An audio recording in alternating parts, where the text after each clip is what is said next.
Meus queridos, meditação na palavra do Senhor nessa noite. Abra o seu coração, a sua mente, que o Espírito Santo de Deus venha falar profundamente com você em nome de Jesus. Nós estamos estudando, em alguns domingos, sobre a carta de Filipenses. Eu quero convidar você a abrir em Filipenses capítulo 1. Eu farei leitura do versículo 27 até o capítulo de número 2, versículo 4. Filipenses 1, 27 até o capítulo 2, versículos de 1 a 4.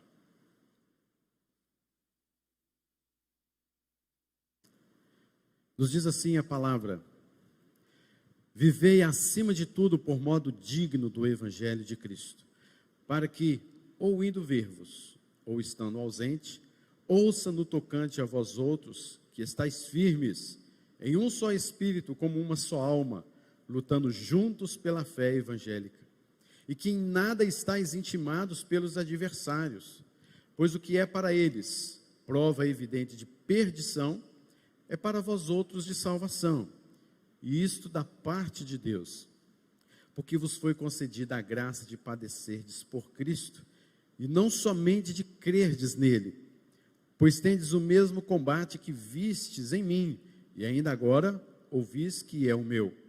Se há, pois, alguma exortação em Cristo, alguma consolação de amor, alguma comunhão do Espírito, se há entranhados afetos e misericórdias, completai a minha alegria, de modo que penseis a mesma coisa, tenhais o mesmo amor, sejais unidos de alma, tendo o mesmo sentimento. Nada façais por partidarismo ou vanglória, mas por humildade, considerando cada um os outros superiores a si mesmos. Não tenha cada um em vista o que é propriamente seu, senão também cada qual o que é dos outros. Senhor, fale profundamente conosco, por meio da Tua palavra.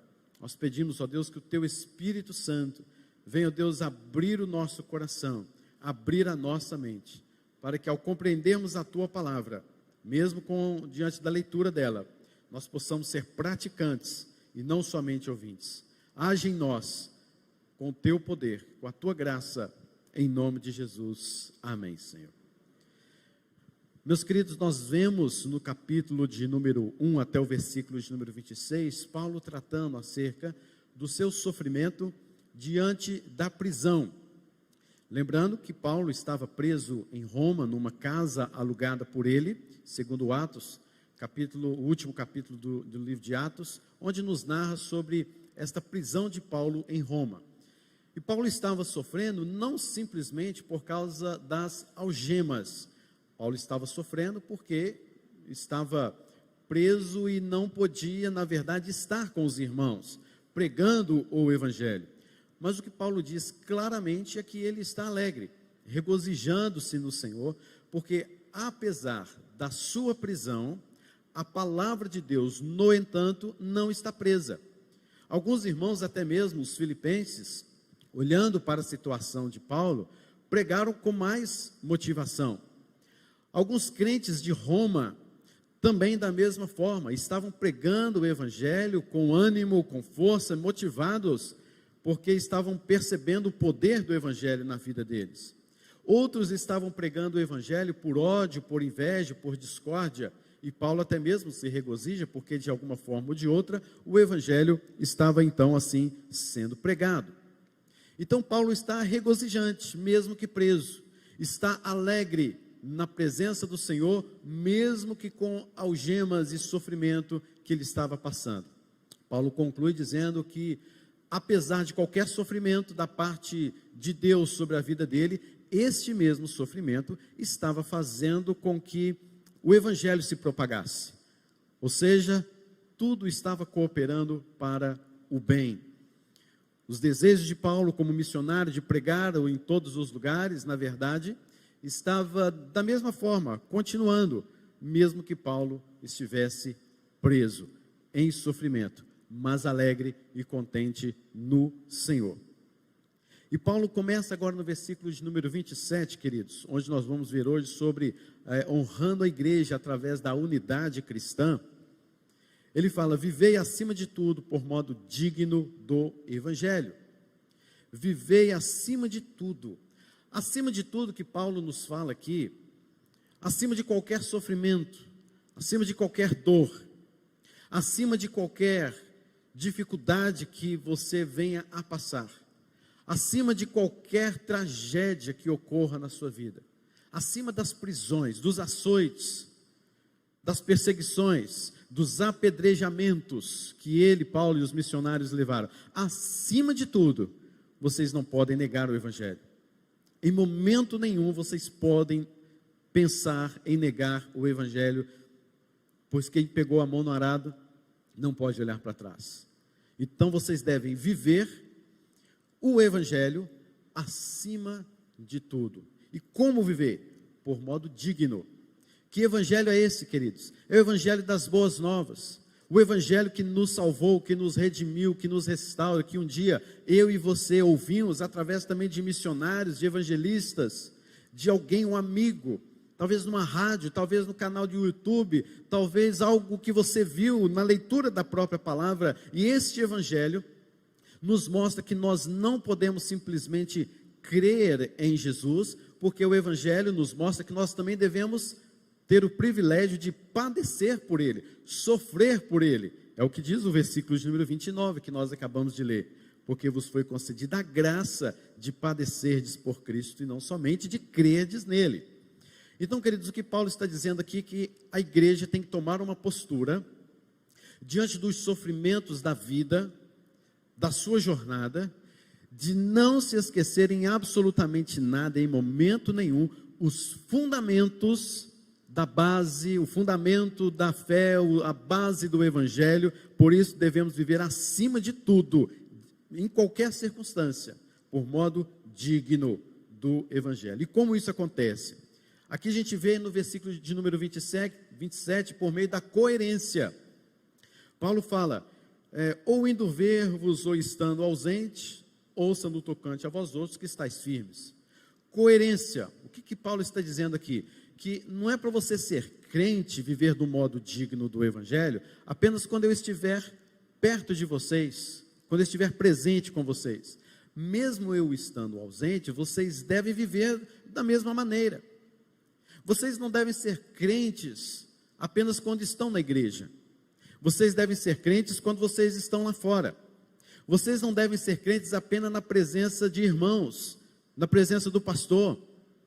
Você deve ser crente em todo momento, em todo lugar, diante de todas as pessoas. Porque, queridos, o que temos visto é que muitas pessoas são crentes dentro da igreja. Ser crente dentro da igreja é fácil demais, não é não? Onde todo mundo canta as mesmas músicas que você canta, onde todo mundo saúda da mesma forma que todos fazem, onde todos têm o mesmo, eu espero, o mesmo interesse, que é de louvar o Senhor, amém? Mas é interessante, nós vemos que ao sairmos daqui, muitos crentes não vivem de modo digno do Evangelho. Isso é ser incoerente com aquilo que você prega, com aquilo que você testemunha, com aquilo para o qual você foi chamado. Então, queridos, viver de acordo com o Evangelho, acima de tudo, de um modo digno, é viver em coerência com aquilo que você crê. É impossível ser um cristão e ainda assim ter em seus corações princípios deste mundo que negam o cristianismo, por exemplo, que negam os princípios fundamentais da palavra de Deus.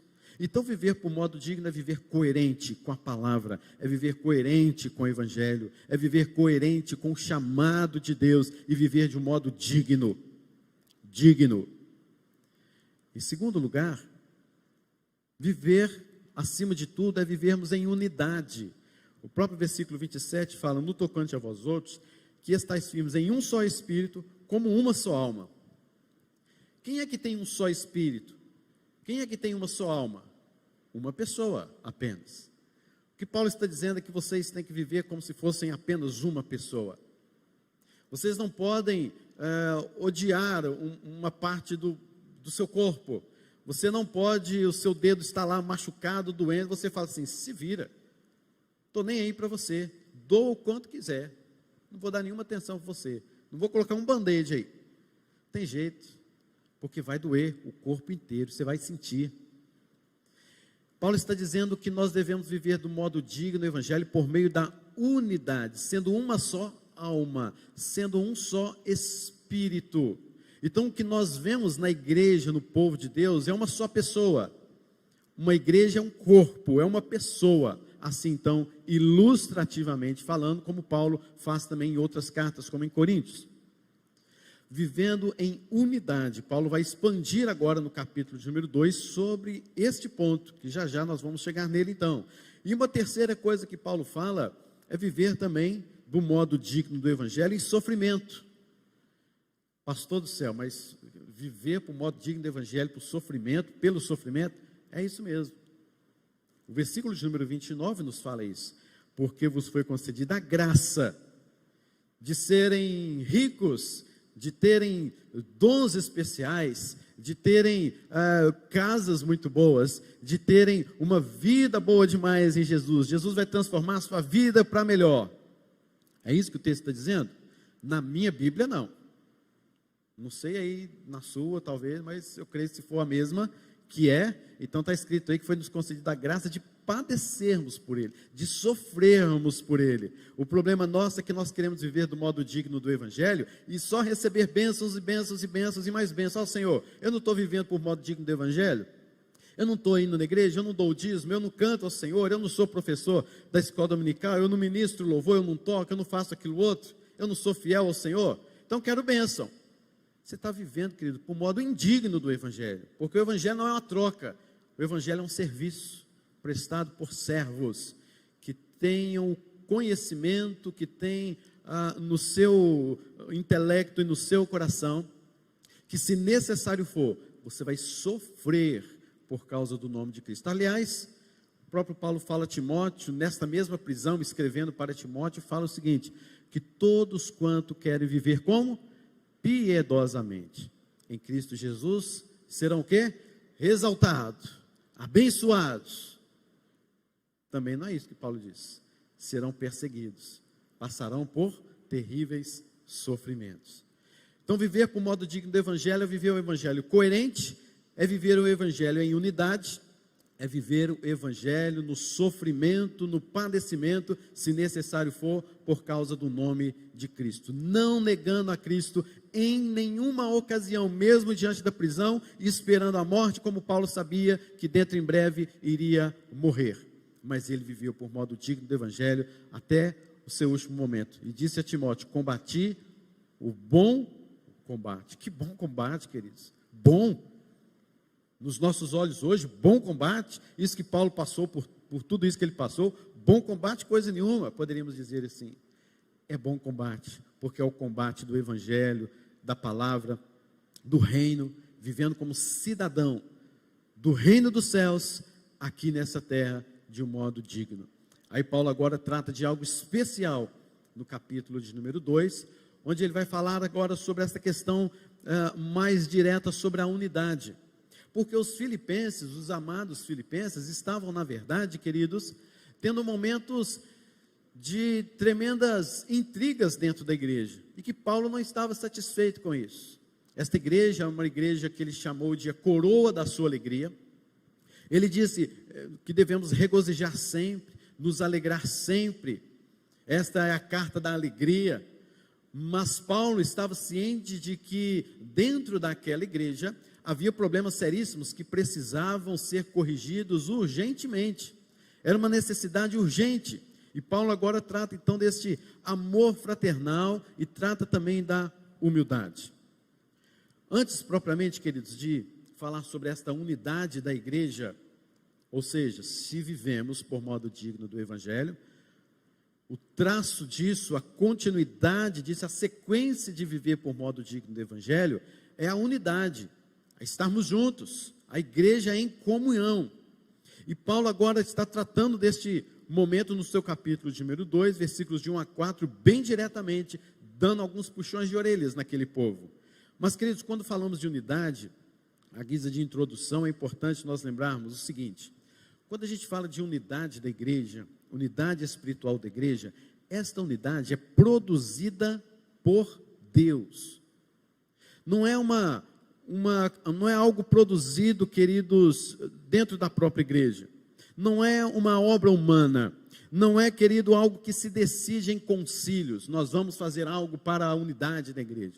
Não é algo que se toma decisões de algumas pessoas ou grupo, vamos fazer alguma coisa e estarmos unidos. Não, queridos. Somente do Senhor vem a unidade da igreja. Ela é produzida por Deus e nós então começamos a viver de modo digno do Evangelho. Nós somos receptores desta graça e, sendo receptores desta graça no Evangelho, se queremos viver de modo digno do Evangelho, vamos então pela graça viver unidos uns com os outros. Segunda coisa, essa unidade não é externa, mas é interna. A unidade, queridos, quando falamos, não é algo organizacional, não é algo denominacional, é algo espiritual. De tal maneira que aqueles que creem de fato no Senhor Jesus Cristo em todo lugar, que foram selados pelo Espírito Santo, que foram batizados, não importa até mesmo a igreja que for. Portanto, se ela crê em Jesus, se ela é selada pelo Espírito Santo, se ela crê na única verdade exposta pela palavra de Deus, se ela tem de fato Deus no seu coração, foi regenerada por Deus, essa pessoa é uma irmã, um irmão nosso. E isso em todo mundo. Nós temos, queridos, até mesmo que pensar diferentemente quando a gente fala da igreja perseguida, que parece que é uma igreja lá e a outra igreja aqui. Querido, se a igreja lá está sendo perseguida, quem está sendo perseguido somos nós. Não é uma outra igreja lá que está sendo perseguida, os fiéis. Temos uma igreja lá, não sei aonde, está sendo perseguida, massacrada. Eles estão perseguindo a nós, é o cristianismo. E nós, queridos, somos um só corpo. Se eles sentem lá, nós sentimos aqui também. Não é outra igreja, senão a mesma. A unidade não é organizacional. Não é externa, ela é interna, tem a ver com aqueles que foram verdadeiramente transformados pelo poder do Espírito. Essa unidade, queridos, é construída sobre o fundamento da verdade. Não é juntar pessoas religiosas, não é juntar todo mundo, você pensa assim, você pensa desse jeito, você é religioso, então tá bom, vem para cá, somos um. Não é isso também que Paulo está falando. Não há unidade fora da verdade. Nós não somos um, senão com aqueles que creem no mesmo Deus e Pai, no mesmo Senhor Jesus, na graça do Espírito Santo, porque não há unidade fora da verdade revelada por Deus. Se alguém foge da verdade revelada por Deus, este não é irmão nosso. Ele precisa de conversão, ele precisa ser salvo, ele precisa ser arrebatado do fogo. Precisa de salvação. Só há unidade verdadeira em Cristo Jesus no meio da sua igreja, quando de fato a verdade revelada por Deus é uma unidade no meio desta unidade. Em quarto lugar, a unidade da igreja precisa ser preservada com diligência, diz o apóstolo Paulo. Embora, queridos, a unidade é uma obra de Deus, mas a preservação da unidade é obra da igreja, por meio do Espírito Santo. O Espírito Santo capacita o seu povo a andar, a caminhar em unidade. E devemos lutar diligentemente, batalhar diligentemente no vínculo da paz para a preservação dessa unidade. É responsabilidade minha, é responsabilidade sua. Diligentemente por esta unidade. Este capítulo, então, de número 2, até o versículo 4, baseado nesta questão da coerência do Evangelho, do sofrimento no Evangelho, da unidade no Evangelho, que significa viver acima de tudo por modo digno da vocação, Paulo agora mostra para nós, em primeiro lugar, os alicerces desta unidade. Quais são os alicerces? Em que nós fundamentamos a nossa unidade, a nossa comunhão? O versículo 1 nos responde: exortação em Cristo, consolação de amor, comunhão do Espírito, entranhados afetos de misericórdia. Essas são as bases, os alicerces da unidade. Exortação em Cristo. Paulo começa a falar se há, pois. Paulo não está colocando dúvidas no coração daqueles homens. Na verdade, esta palavra significa, já que Ou, uma vez que houve uma exortação de Cristo em sua vida, então houve algo transformador. O Evangelho chegou até vocês, como uma dinamite, que transformou o poder do Evangelho. O Evangelho tem o poder de transformar, é o poder de Deus para todo aquele que crê. Então, se houve algo em vocês, essa transformação chegou em vocês, isso quer dizer que há uma exortação de Cristo na vida de vocês. Esta exortação, queridos, de Cristo, é um encorajamento de Cristo para que a igreja continue caminhando. Temos recebido da parte de Cristo isso, que somos de fato encorajados e consolados por Ele. Então isso deve nos levar a esta unidade, porque se Cristo me encoraja, me consola, me anima, enche o meu coração de alegria, de paz, de afeto, de amor, então eu não posso romper a minha comunhão com o irmão que também pertence a Cristo. É isso que Paulo está dizendo.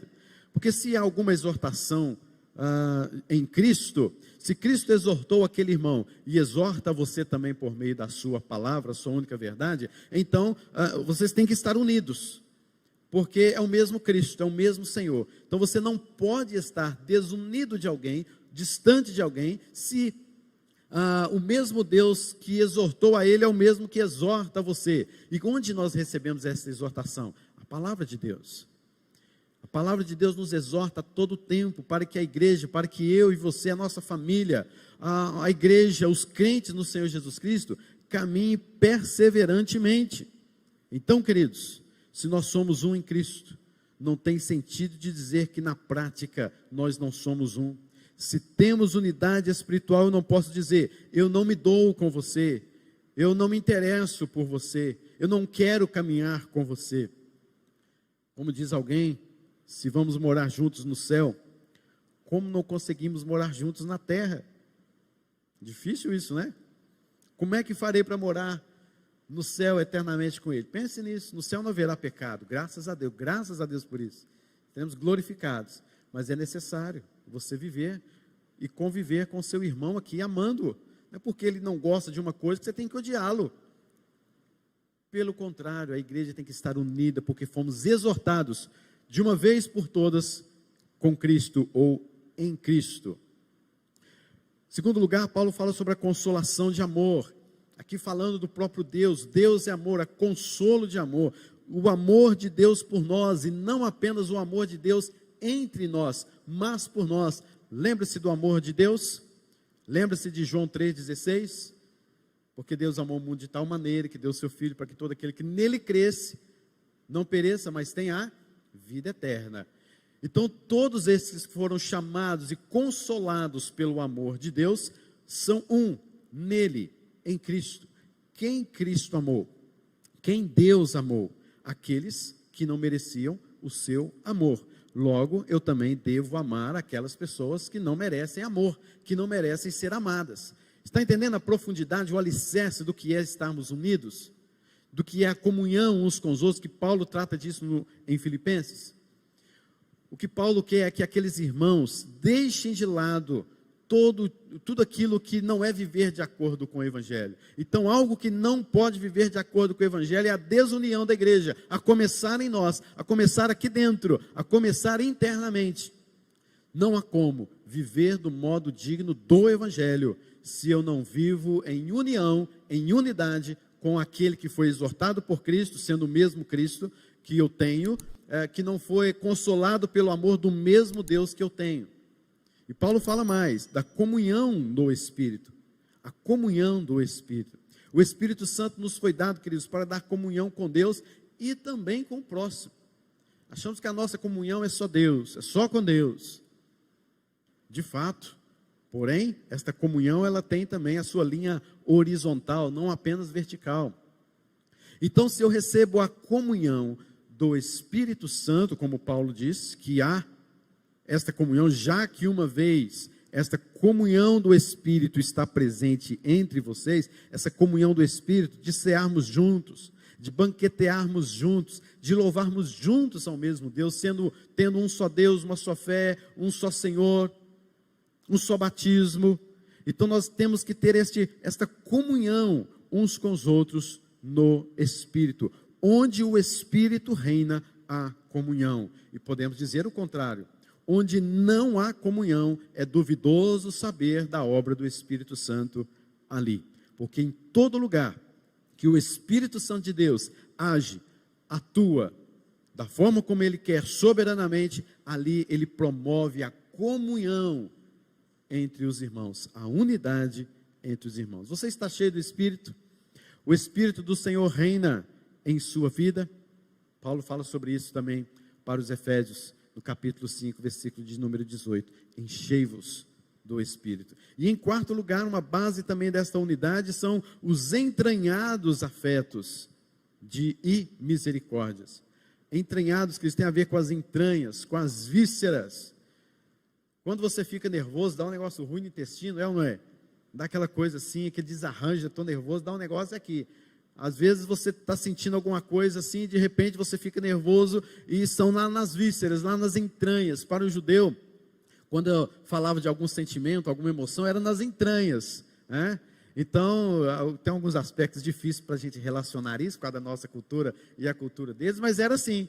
Então Paulo está falando, se há algum sentimento real, convicto, ao ponto de você sentir meu Deus, está acontecendo isso, eu fiquei até assim espantado, temos que socorrer, temos que aplicar misericórdia, porque isso deve haver dentro do povo de Deus, a preocupação, o sentimento que se torna prática na vida uns dos outros, em relação ao sofrimento um do outro. Se há uma igreja perseguida, nós não podemos, querido, simplesmente, entendi, sempre foi assim, sempre vai ser assim, até que Cristo volte, Deus tem misericórdia. Não, queridos, entranhados afetos, a gente olha para isso, a gente chora, a gente clama, a gente suplica ao Senhor, Deus tem misericórdia daquele povo, tem misericórdia de nós aqui também, que estamos sendo perseguidos, tem misericórdia porque tem se levantado falsos profetas no nosso meio, tem misericórdia porque há irmãos se desviando da verdade, e nós temos, queridos, que ter esse entranhado afeto e misericórdia no nosso meio, porque essas são as bases de uma verdadeira unidade. Aqui você vê a obra completa da Trindade, né? Exortação em Cristo, a consolação do amor de Deus e ainda a comunhão do Espírito. Porque os três são um. Jesus Cristo mesmo na sua oração sacerdotal disse-nos exatamente isso. Assim como eu sou em ti, somos um, assim eles também em nós. Por isso Paulo está dizendo isso aqui. Porque é a Trindade agindo na unidade da igreja, porque a unidade da igreja nós estamos em Deus, nós somos um com Deus. Por isso, até falei de manhã, que quando Saulo perseguia a igreja, no caminho para Damasco, aquela voz lhe apareceu e disse, Saulo, Saulo, por que me persegues? É porque a igreja é uma só com Deus, não somos seres divinizados, calma lá, não é por aí, não somos divinizados, mas nós somos um, comunhão mística, nós e o próprio Deus. Mas, queridos, além desses alicerces, Paulo agora vem falando também dos perigos que nós podemos enfrentar com relação à unidade da igreja. Quais são esses perigos? Primeiro perigo, querido, o versículo número 3 nos fala sobre partidarismo. Nada façais por partidarismo. Esse é um grave problema que temos dentro das nossas igrejas em relação à unidade. Isso vai contra a unidade da igreja, vai contra a consolação de amor, vai contra a exortação em Cristo, vai contra os entranhados afetos e misericórdia, contra a comunhão do Espírito. Então, partidarismo, o que é isso? É exaltar as pessoas que de fato seria Cristo que deveria ser exaltado. É o perigo de trabalhar sem esta unidade. E é possível, queridos, lutar pela fé evangélica, um puxando para um lado e para o outro? É possível? Não, não é possível. Cada um buscando a projeção, a sua promoção, do seu próprio grupo ou da sua própria personalidade, e não o bem comum, e não a glória de Cristo. Queridos, nós devemos ter a noção, queridos, em nome de Jesus, é que eu e você, nós somos servos, tá bem? Nós somos servos de Deus. E você vai ver aí depois, nós vamos estudar ainda o capítulo número 2, versículos 5 a 11, que o próprio Jesus, em toda a sua glória, ele se colocou como um servo. E nós, assim como Jesus, que devemos ter o mesmo sentimento, nós somos servos. Agora, Cristo deixou a sua glória. Que glória você tinha? Que glória você tem hoje? Por que você vive, então, no partidarismo? Então, queridos, é o perigo de trabalhar sem unidade, o perigo de líderes buscarem os seus próprios interesses. Paulo trata disso nesta mesma carta, no capítulo número 2, versículo 19 a 21. Espero, porém, no Senhor Jesus mandar-vos Timóteo o mais breve possível, a fim de que eu me sinta animado também, tendo conhecimento da vossa situação, porque a ninguém tenho de igual sentimento que, sinceramente, cuide dos vossos interesses, pois todos estes homens, outros aí, buscam o que é o seu próprio, não é o que é de Cristo Jesus. Então Paulo está dizendo assim, eu estou enviando Timóteo para pastorear vocês, porque eu confio em Timóteo, sinceramente. Agora tem outros homens aí que estão buscando os seus próprios interesses, vivendo de partidarismo dentro da igreja. E Paulo fala sobre falsos mestres entrando na igreja, no capítulo 3, versículo 2. Acautelai-vos dos cães, dos maus obreiros e da falsa circuncisão. Os judeus que estavam ali pregando o Velho Testamento sem Cristo. E então Paulo fala, acautelai-vos desses cães que estão infiltrando na igreja por questões de partidarismo. Pessoas também, queridos, que vivem em conflitos dentro da igreja. Capítulo número 4, versículo número 2 nos fala, rode a Evódia e rogo a Sintique, que pensem concordemente no Senhor. É interessante quando você vai no original ver esses nomes, qual o significado de Evódia e qual o significado de Sintique.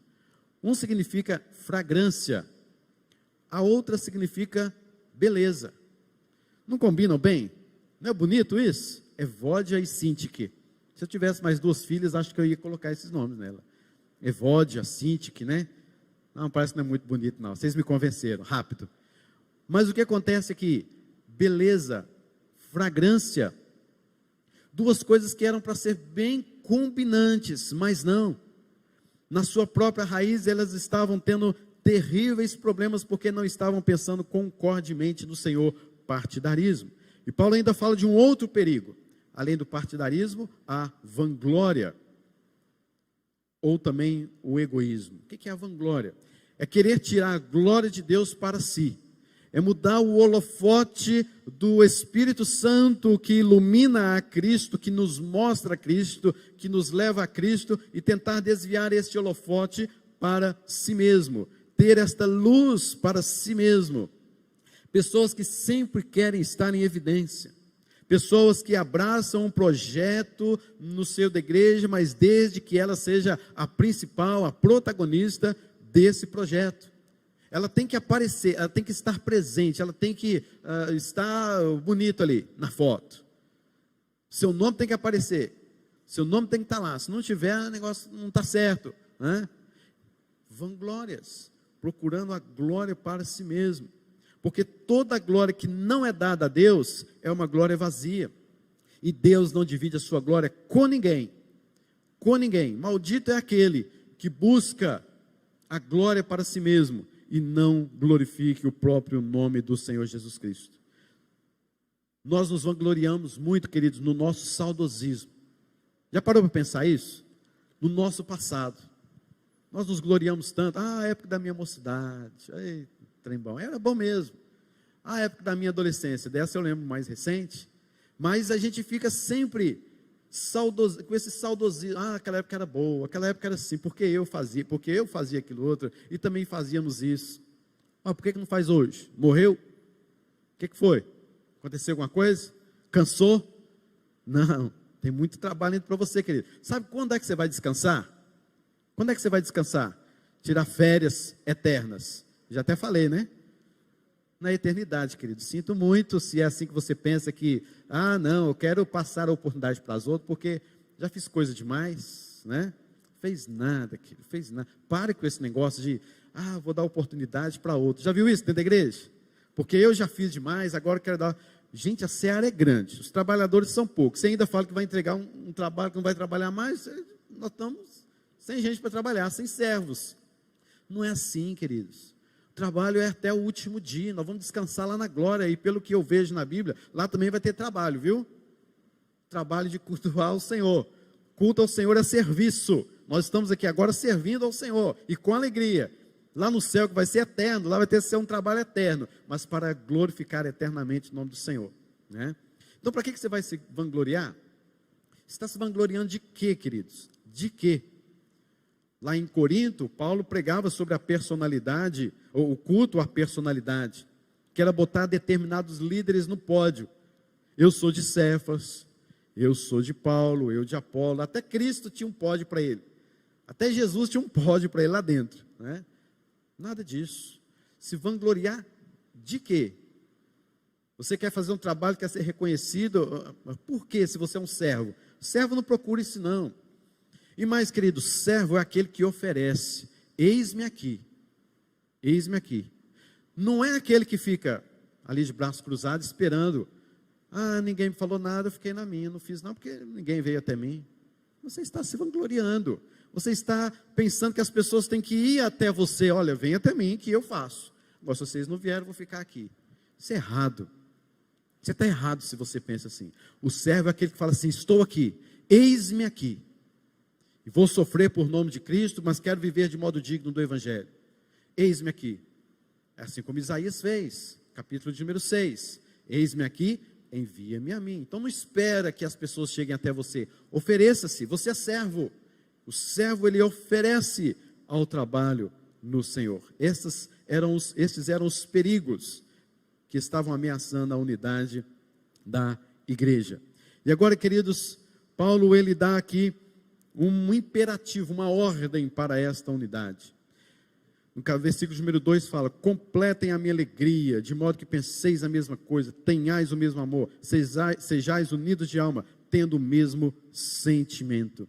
Queridos, Paulo queria encher ainda mais o seu peito de alegria, o cálice da sua alegria, e Paulo teria esta alegria ainda maior, quando ele visse que os irmãos estavam andando, caminhando em unidade, por meio da obra de Cristo Jesus, do amor de Deus, da comunhão do Espírito.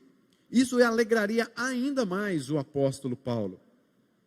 Percebe que Paulo está preso, mas ele quer que a sua alegria seja ainda maior. Paulo está dizendo, em outras palavras, a minha felicidade vem do fato de saber que vocês estão vivendo em união. O meu contentamento é ver vocês andando em unidade. Mas como esta igreja então poderia completar esta alegria de Paulo? Aí Paulo dá alguns imperativos no versículo número 2, demonstrando unidade de pensamento, que penseis a mesma coisa. Queridos, não é um pensar teórico, não é um pensar teológico, isso também, mas é um pensar prático, é um pensar de estilo de vida, de princípios, que viva de modo digno do Evangelho, que viva de modo digno do Evangelho. Este pensamento, demonstrando ainda em segundo lugar a unidade nos relacionamentos, diz o texto, tenhais o mesmo amor, demonstrando unidade de amor nos relacionamentos. Terceiro lugar, Paulo fala, sejais unidos de alma. Mais uma vez ele volta a falar que nós temos uma alma só. Se temos uma alma só, nós somos uma pessoa, um corpo só. Sejais unidos de alma. João capítulo de número 13, versículos 34 a 35, Jesus Cristo diz, novo mandamento vos dou, que vos ameis uns aos outros, assim como eu vos amei. E como é que Jesus expressou o seu amor por nós? Na cruz, morrendo por nós. Então, assim como ele amou, assim como ele morreu, se necessário for, nós devemos morrer também pela vida dos irmãos. Assim como eu vos amei, que também vós ameis uns aos outros. Nisto conhecerão todos que sois meus discípulos, se tiverdes amor uns aos outros. Preste bem atenção, o mundo saberá que nós somos discípulos de Jesus quando nós amamos uns aos outros. Então, queridos, veja bem, uma igreja, ela não é reconhecidamente uma igreja cheia do Espírito Santo de Deus, por meio simplesmente dos seus dons espetaculares, do ministério de louvor espetacular, da pregação espetacular daquele pastor, da estrutura física daquele templo. O que mais? Mais um monte de coisa, né? Poderíamos abordar aqui. Uma igreja é genuinamente reconhecida como uma igreja cheia do Espírito Santo de Deus, é quando ela demonstra amor uns para com os outros, porque é nisto que o mundo reconhecerá que nós somos discípulos de Jesus. Então não é em coisas extravagantes e super extraordinárias, mas sim quando há entranhados afetos e misericórdias, quando há comunhão no Espírito, é quando há consolação de amor, é quando há exortação em Cristo, nós somos assim reconhecidos. E tendo também, queridos, o mesmo sentimento, diz o versículo número 2, sejais unidos de alma, tendo o mesmo sentimento. E Paulo vai abordar isso agora no capítulo 2, versículos 5 a 11, só deste sentimento, que é o sentimento de Cristo Jesus. E o último ponto, queridos, para abordarmos aqui, o que promove a unidade? Paulo, então, trata de uma virtude que traz promoção a esta unidade. Você vai ver isso no versículo número 4. Versículo 3 e 4. Nada façais por partidarismo ou vanglória, mas por humildade. Esta é a virtude que Paulo, ele então vem trazendo para aqueles irmãos, para que através desta virtude haja promoção real, e não fictícia, e não simplesmente intelectual daqueles irmãos. Humildade. É interessante, queridos, que a humildade na época do apóstolo Paulo, ser uma pessoa humilde não era uma virtude, muito pelo contrário. Os escritores dos primeiros séculos, nas suas literaturas clássicas, mostrava que humildade era uma fraqueza moral, era uma subserviência, era aquela pessoa rejeitada devido ao tipo de trabalho que ela fazia, por exemplo, ao tipo de nível social que ela tinha, por exemplo. Então ela era uma pessoa humilde, mas ao mesmo tempo rejeitada. Era isso que significava humildade no primeiro século. E a palavra humildade é que foi, vamos dizer, cunhada, que foi mais assim, aprimorada no decorrer dos séculos, por meio do cristianismo. Porque foi o cristianismo que usou esta palavra humildade para demonstrar que ser humilde é uma questão de virtude. E sendo humilde, isso promove unidade dentro da igreja. Deu para entender? Então esta virtude da humildade deve estar presente em nossos corações para promover a união. Agora, o que Deus fala sobre isso? Que Deus resiste aos soberbos, mas dá graça aos humildes. Deus humilha os soberbos, mas exalta os humildes. O próprio Jesus foi humilde de coração. Queridos, é impossível uma pessoa conhecer a Deus e continuar sendo uma pessoa soberba. É impossível uma pessoa conhecer a si mesma e ser soberba. No momento em que você passou a conhecer a Deus por meio da revelação na sua palavra, você conhece a Deus e você passa a conhecer você também. E quando você conhece a Deus, você vai percebendo que mais distante você vai ficando da sua santidade, do seu poder e da sua graça. E você vai percebendo que quanto maior é o Senhor, menor ou nada é você. Então, é impossível alguém ser verdadeiramente cristão e não ter humildade no coração. Se ela tem soberba no seu coração, orgulho no seu coração, é porque eu tenho plena certeza, baseado na palavra de Deus, que ela não tem o Espírito Santo, porque o Espírito Santo nos convence do pecado, da justiça, do juízo, e nos faz crermos em Jesus Cristo, da nossa necessidade que temos em Deus, de andarmos com Ele, que sem Ele nós não somos nada. Sem Ele nada podemos fazer. É a graça que nos sustenta. Só reconhece isso quem tem humildade de reconhecer o ponto, o estado em que ele está diante de Deus. A humildade. Quem é você? É uma pessoa humilde na presença do Senhor? Queridos, para encerrar, abra então os seus olhos para as exortações de Cristo, para o amor de Deus. Abra os seus olhos para a comunhão que nós temos no Espírito. Que nós tenhamos, queridos, entranhados afetos de misericórdia. Que tenhamos o mesmo sentimento que houve em Cristo Jesus. Pauta para a nossa própria próxima lição aqui, qualquer domingo desse.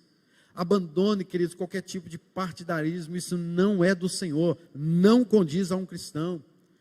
Saia de qualquer tipo de vanglória, qualquer tipo de coisa que venha trazer vanglória para você. Saia disso. Isso não é viver de modo digno do Evangelho.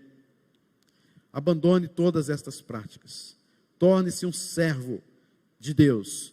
Torne-se um servo do seu irmão.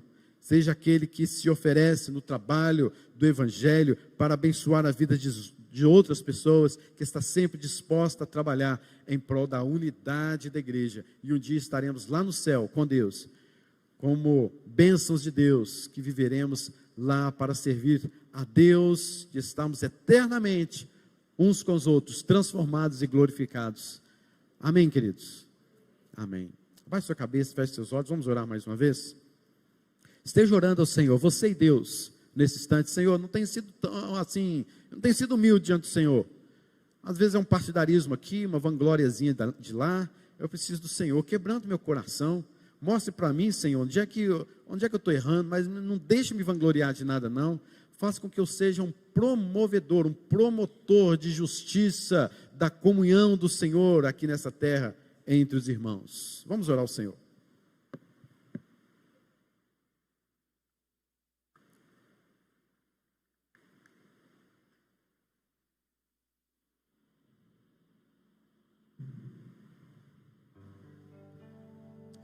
Pai Celestial, em nome de Jesus, ó Pai, nós nos quebrantamos diante da Tua doce e sublime presença. Senhor, o Senhor é Deus, nós somos pó. O Senhor é santo, nós somos pecadores. O Senhor está sentado à destra de Deus Pai Todo-Poderoso, e nós aqui, Deus, na terra, que um dia toda ela transgrediu a Tua ordem, e toda ela recebeu a consequência da desobediência. Pai Santo, Pai Celeste, faça uma obra toda especial em nossos corações, que possamos, ó Deus, estar unidos em uma só alma, vivendo acima de tudo por modo digno do Evangelho de Cristo.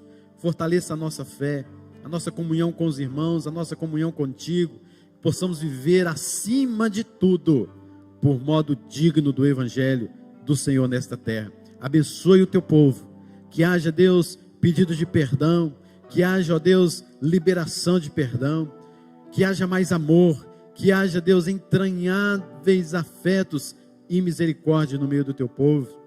Abençoe o teu povo com o teu poder e com a tua graça. Abençoa-nos nesse instante que iremos nos banquetear na santa ceia do Senhor. E assim, Deus, possa ser uma expressão dessa unidade, desta comunhão do Espírito aqui em nossa igreja, em nosso meio.